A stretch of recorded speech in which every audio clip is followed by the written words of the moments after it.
Hey guys, today I'm going to be showing you how I record metal guitars, hopefully like a pro. So there is going to be timestamps or chapters, whatever you want to call them, on the video. So if you already have a basic knowledge on how to set up the DAW for recording, then you can skip through. If not, then this is for you. So just assuming you already have all the basic knowledge, I have my guitar going straight into my interface. You don't need a DI box, but it is recommended for some use cases such as like ground noise, or if your interface doesn't have an instrument input, you can use those to bring it up to a line level and you'll be good to go. There has been some debate on input gain.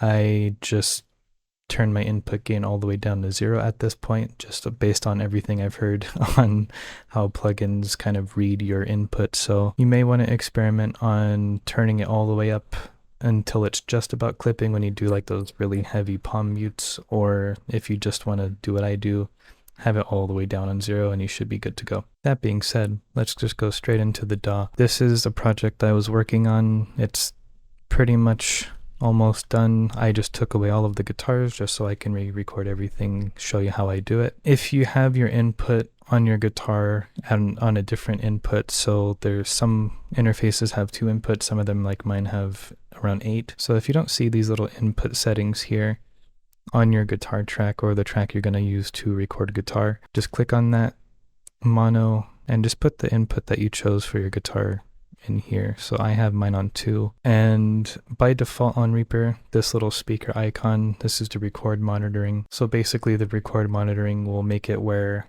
you can hear what you're playing through the amp sims and not just the DI.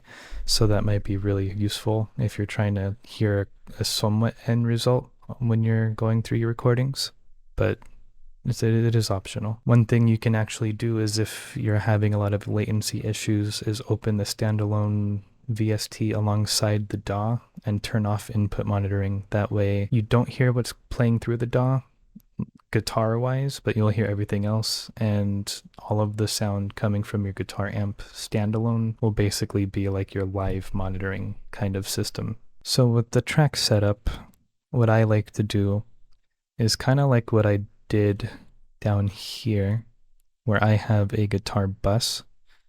So say I have these 2 as my guitar tracks and I want this to be my bus, I will drag it up into there and I will put the amp sim in this folder, just because that's going to allow me to use one instance of the VST plugin for both sides of the guitar. One other thing I thought of is, a lot of people have asked me in the past, how do you import your plugins? I bought the plugin and I downloaded it, installed it. Where is it? I can't find it. Is it gone? No, thankfully. You want to open your preferences, so you can either do that by Control P or go to Options, Preferences there. You're going to look for a category in here towards the very bottom. It's going to be under VST. You can edit the path list and you can add a path, so you can add it to whatever plugin folder that you have set up for your computer, or if you have it all in the default, directories. What you can do is, when you're adding, say I'm going to add my guitar VST here, you can go to Add, Effects, Scan for New Plugins, or F5, and just let it run through its thing, do its little scan process, and as soon as it's done, there's going to be a new category in your VST folder called New, and once that's done, you can basically really quickly find it either by searching the name or just going to that New tab, and it'll just be the first thing on there. And now there is 2 ways to go about recording a guitar take. So you can either record the right guitar and then the left guitar and then just kind of edit as you go, or that's kind of what I do. Or you can also set up a record track and just drag the takes that you like into each respective side. So just for convenience sake, I made a track, I'll call it guitar record, and that way I can kind of show you what I mean. So now I'll go ahead and click the arm record button and go through the song. So let's do some quick takes here.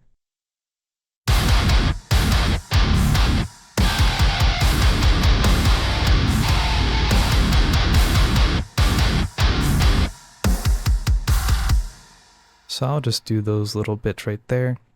Sometimes Reaper's input latency will start the track a little early, so you can just drag it over using Alt. Hold Alt and click, and you can drag it around just like that.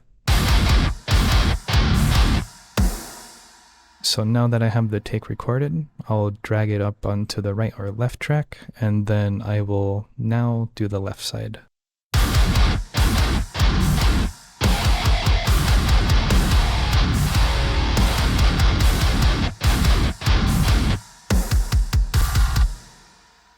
Right.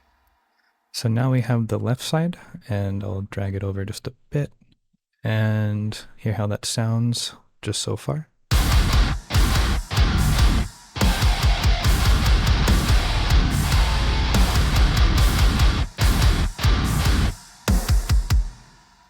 So it's already sounding quite good. The only thing I'm noticing is some of the timings are off. So having off-time guitar tracks can lead to a more messy performance, make it sound a lot less like professional in a way, makes it sound a lot less tight. And generally when we're thinking of pro guitars, we're thinking of those really perfect, really in-your-face feeling guitars. So how can we fix that? So what I do is using the same general trick as I mentioned with holding Alt and dragging. You don't want to drag the whole track because some of the notes, while they are somewhat off time, they do feel good together. So what you can do is you can hold Control, click, and the track, hit S to split, and find about where they're going to line up again. So I'll just keep this one right there. And then hold Alt, drag, and now they're in time. So let's hear how it sounds now.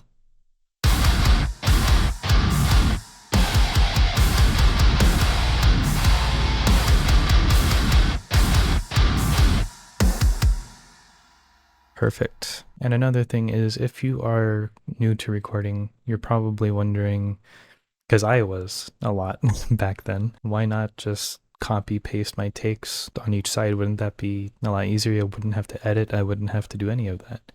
Let me show you. So this is the stereo. So I'll go ahead and just move that over, copy this down, and just isolate the guitars. You're going to hear that if you copy and paste, it's not going to have any stereo image. It's just going to most strictly be a louder mono source.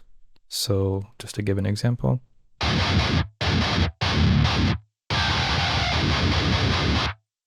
Compared to if I have both takes.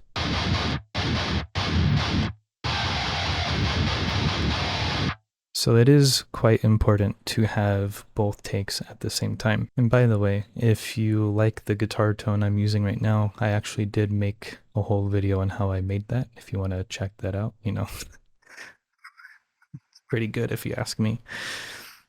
I'm never doing that again.